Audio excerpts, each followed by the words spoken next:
Bienvenidos a Mantenimiento de Máquinas Eléctricas. Explicamos rápidamente el problema número 5. Pasamos a la pizarra y me dice, una señal de frecuencia, de frecuencia 25 hercios. Calcular el periodo y el tiempo que tarda en dar medio ciclo. En este caso, sabemos, quitamos la diapositiva, un segundito, sabemos que el periodo es el inverso de la frecuencia. Por ende, el periodo es 1 sobre 25 y efectivamente esto es 0,04 segundos. Recuerde, el periodo en segundos. ¿Qué quiere decir esto? Que una señal completa de esta corriente va a demorarse de inicio a fin 0,04 segundos. Y luego me pregunta, ¿qué tiempo se demora en dar medio ciclo? Si esto es un ciclo completo, se supone que medio ciclo va a estar en la mitad. Por ende, el medio ciclo sería el periodo dividido para 2. Y efectivamente 0,02 segundos sería la respuesta para el tiempo que demora en medio ciclo. Ahora pasamos un poco acá a la diapositiva para seguir trabajando y entramos a lo que ya es la alternancia de las señales de corriente alterna. En este caso ya hablamos de las propiedades de la onda, de la señal, como la frecuencia y el periodo. Ahora vamos a hablar de lo siguiente. Cuando la corriente alterna circula en un sentido, realiza una alternancia. En cada periodo hay dos alternancias, una que consideramos positiva y otra negativa. En este caso, el semiciclo positivo y el semiciclo negativo. Efectos producidos por la corriente alterna. Muy parecido como la corriente continua, tenemos el efecto calórico. Al pasar una corriente, sea alterna o continua, por un conductor, el movimiento de los electrones produce calor, un aumento de la temperatura en el conductor. Y el más importante de todos para la corriente alterna, el efecto magnético. El efecto magnético es el más importante. ¿Por qué? La corriente alterna crea un campo magnético alterno alrededor de un conductor por el que circula la corriente. En este caso, como vemos en la gráfica, es una gráfica muy sencilla, pero que tiene mucho contenido. Analicemos. En la entrada tengo una fuente de corriente alterna. Hay una lamparita, un foquito. Pero adicional, aquí hay una bobina, que es simplemente un alambre que se enrolla alrededor de un núcleo. Esta es una bobina. ¿Y qué sucede aquí? Importantísimo comprender este gráfico. Como es corriente alterna, al pasar por el conductor una corriente, ojo, sea alterna o continua, no importa, en las dos ocurre, se crea un campo magnético. Pero hay un detalle. Como esta corriente es alterna, o sea, cambia positivo, negativo, el campo también cambia. Y eso es importantísimo, porque al tener un campo variable, como se ve en la gráfica, estas líneas rojas, si usted coloca otra bobina cerca, sin contacto eléctrico, este campo variable induce electricidad en la otra bobina. Repito, sin contacto físico, sin tocar las bobinas, este campo alterno induce electricidad en la otra bobina. Por ende, obtenemos energía eléctrica del otro lado del sistema. Y a esto se lo conoce como el principio transformador. Una fuente de corriente alterna entra a un primer bobinado o devanado y este induce, mediante el campo magnético alterno, electricidad en el segundo devanado. Importante que sea alterno. Si usted aquí coloca una fuente de corriente continua, no se produce el efecto transformador. ¿Por qué? Porque el campo ya no varía, ya no es alterno. Por ende, lo único que conseguimos al colocar una bobina con una corriente continua es un campo fijo o los famosos electroimanes. ¿Por qué? Porque el campo queda siempre apuntando en un solo lugar. Hemos creado un imán, pero como tiene una fuente eléctrica, un electroimán. ¿Qué más nos dice? Veamos. Ahora, valores instantáneos de la corriente, valores máximos, valores medios. En este caso, valor instantáneo de la corriente o del voltaje, ¿sí? De una tensión alterna. Nos dice que es el valor I o valor V que toma la intensidad de la corriente o la tensión en un instante, como su nombre lo dice. Valor instantáneo es el valor en un punto. Ejemplo, vamos a analizar esta onda y resulta que yo me detengo aquí, en este punto, en este instante, en este momento, donde está el puntito rojo, arriba a derecha. ¿Cuánto será el valor instantáneo de esa señal? Pues coincide que me detuve en el eje cero. Entonces tendrá cero, si es voltaje, 0 voltios. Digamos que yo luego analizo y estoy por acá abajo y me detengo justo ahí. Valor instantáneo. Ejemplo, menos 100 voltios. Entonces, el valor instantáneo es el valor específico en un momento. Valor único. Nada más. Eso es lo que es valor instantáneo. Luego, valor máximo de corriente o de voltaje, hace referencia al máximo pico que toma la onda. En este caso, aquí hay un detalle, ¿no? Podemos verlo del lado positivo o podemos verlo del lado negativo. Va a ser exactamente lo mismo cuando hablamos de voltaje o corrientes alternas. El valor máximo que toma la onda. Este valor también se le suele llamar la amplitud de la onda. Es el valor máximo. Y luego tenemos lo que es el valor medio de la corriente y el valor medio de la tensión. Y aquí nos da un enunciado que más adelante lo vamos a analizar en más detalle. Nos dice que el valor medio es el valor de una corriente de intensidad de corriente alterna que transporta la misma carga en el mismo tiempo que una corriente continua de igual intensidad. Ese es el valor medio. Aquí, ojo con lo que dice, en otras palabras. El valor medio de una corriente alterna es aquella que puede que puede transportar la misma carga en el mismo tiempo que una corriente continua de igual intensidad. Aquí la compara con una corriente continua. Y nos dice que el valor medio de la corriente viene dado por esta fórmula, que es igual a 2 por la corriente máxima o la corriente pico dividido para pi. O en otras palabras, 0,636 por la corriente máxima. Esa sería la fórmula de corriente media. Para tensión o voltaje es exactamente la misma fórmula, pero teniendo en consideración que hablamos de voltaje. Voltaje medio es igual a 2 por el voltaje máximo dividido para pi, o en otras palabras, 0,636 por el voltaje máximo. ¿De dónde sale este 636, este 0,636? De la división 2 para pi. En este caso estoy operando las constantes para dejar un solo valor decimal. Esa sería la razón de donde sale este valor de 0,636. Una vez que tenemos de este lado ya las fórmulas de corriente media y voltaje medio, vamos a presentar 4 ejercicios para trabajar. Pasamos a la pizarra y vamos a operar el primero de ellos. Veamos, ¿qué nos dice el primer ejercicio?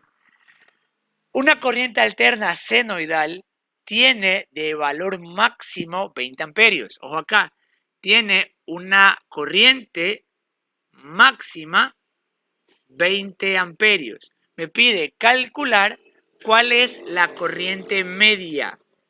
Si ya tengo la corriente máxima, yo puedo calcular la corriente media. Vamos a anotar aquí arriba la fórmula que nos dice que corriente media es igual a 2 por la corriente máxima dividido para pi. Sacamos la diapositiva y empezamos a trabajar. En este caso, como ya tengo directamente el valor de la corriente máxima, puedo reemplazar en nuestra fórmula. Me dice que esto es igual a 2 por 20 amperios dividido para pi. ¿A cuánto equivale la corriente media de una señal que tiene como máximo o como pico 20 amperios?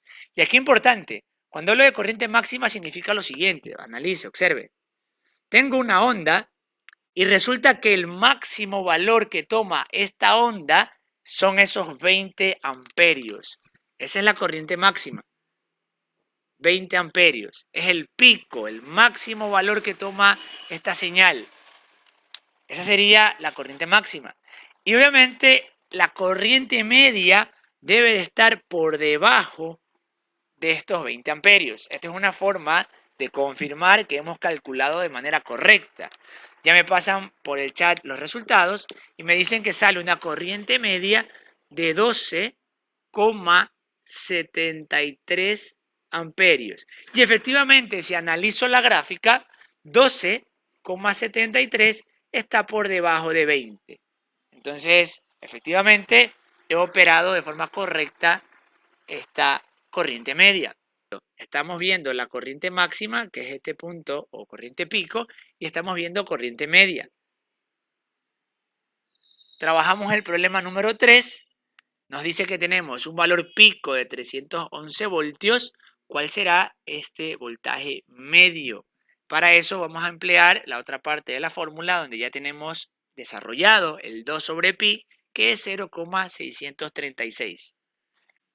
Reemplazamos valores, nos queda 0,636 por 311 y efectivamente, como me pasan por el chat, nos da un voltaje medio de 197,79 voltios.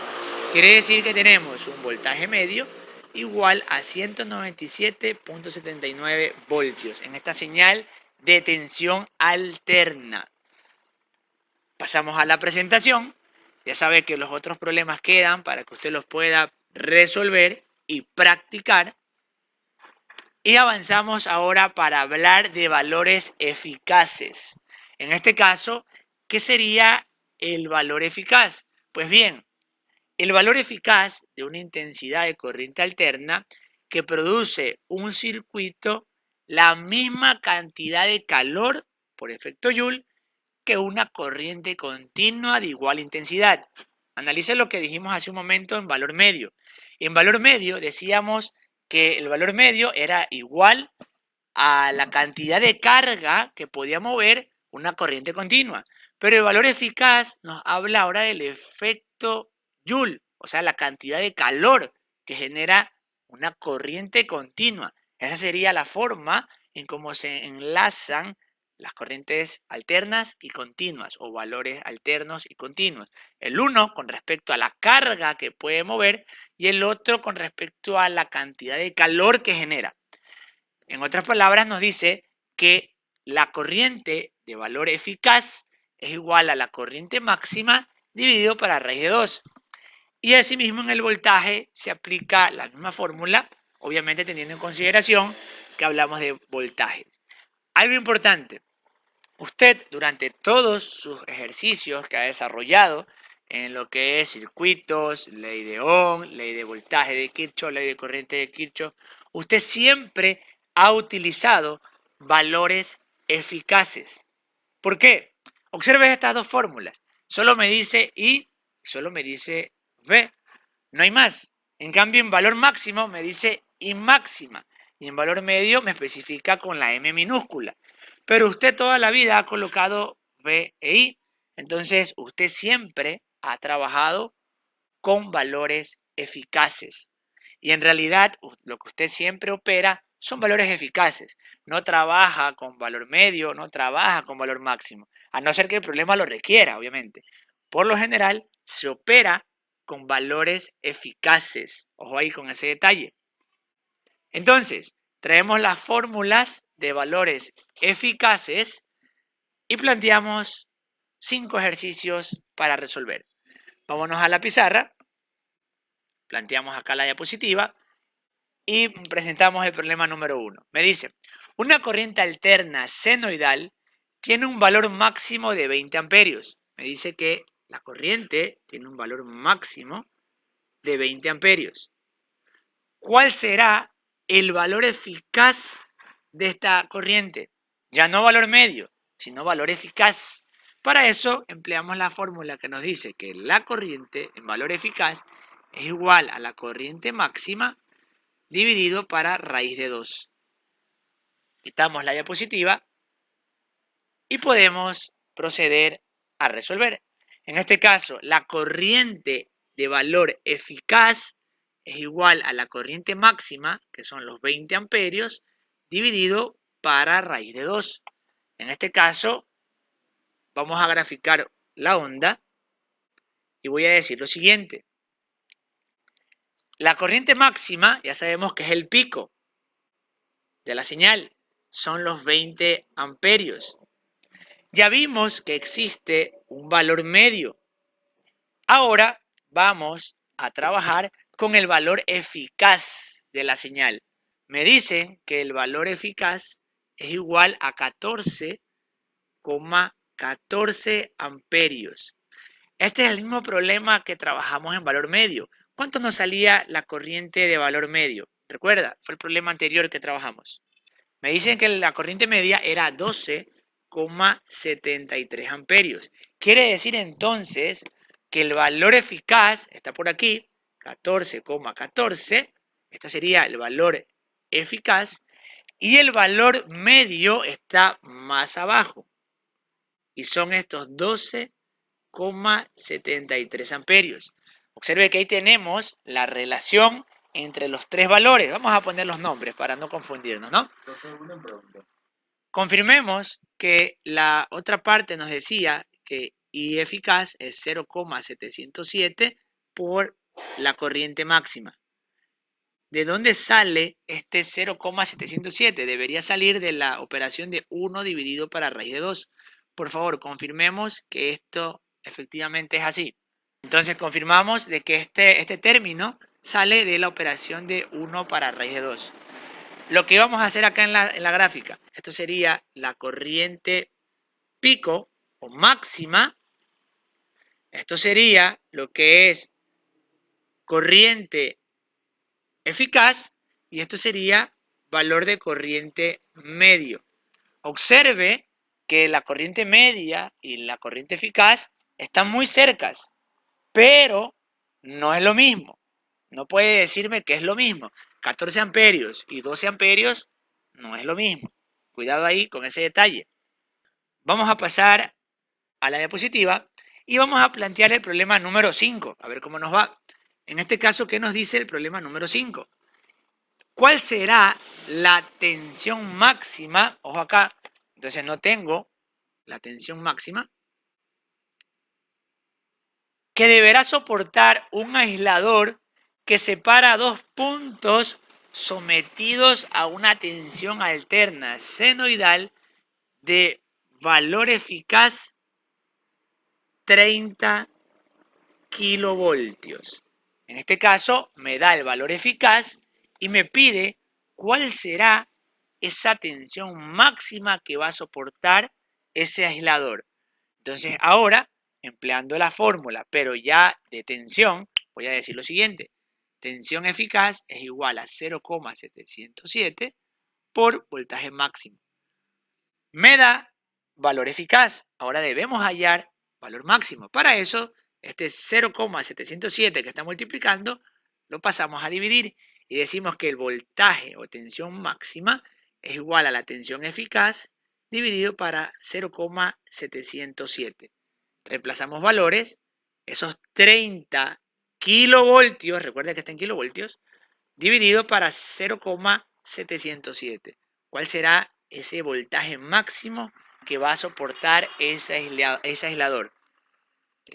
Al dividir 30 para 0,707 nos da efectivamente 42,43 kilovoltios, porque estamos operando con los 30 kilovoltios. Quiere decir que la señal tiene un pico de 42,43 kilovoltios y un valor eficaz de 30 kilovoltios.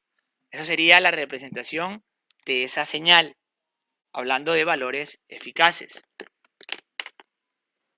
Pasamos a la diapositiva y ya saben, ¿no? Quedan ahí los otros ejercicios para que usted los resuelva. Y como ya se da cuenta, son problemas cortos, son problemas que usted lo puede resolver rápidamente. Seguimos. Ahora vamos a hablar de la representación gráfica de una magnitud alterna, senoidal. En este caso hablamos de dos tipos de representación, la cartesiana y la vectorial. Cuando hablamos de la cartesiana, hay dos tipos. Una en la cual tenemos, bueno, primero, si es cartesiana tenemos dos ejes. el eje de las abscisas y el eje de las ordenadas. El eje de las abscisas, o también llamado eje X, y el eje de las ordenadas, o también llamado eje Y. Pero hay una diferencia. En la de la izquierda, el eje de las abscisas está en tiempo, en segundos, milisegundos, etc. Pero en la otra, el eje de las abscisas está en ángulos. Entonces ahí tenemos dos formas de representar una señal alterna, con un eje en tiempo o con un eje en ángulo. Algo importante, el tiempo puede cambiar, da igual, no hay problema, tú puedes ponerle aquí que el periodo son 20 milisegundos, 10 milisegundos, pero observe que el ángulo siempre de inicio a fin va a ser 360 grados. Importante esto que acabo de decir para los problemas que se vienen. Y la otra forma de representar es de forma vectorial, donde tenemos un fasor y un ángulo.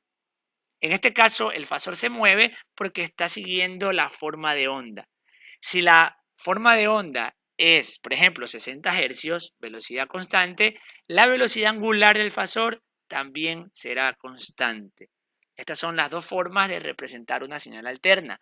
Con un fasor que tiene un ángulo, en este caso, si yo detengo ahí la animación, este fasor tendrá un ángulo. Y ese ángulo me dirá en qué parte de la onda estoy.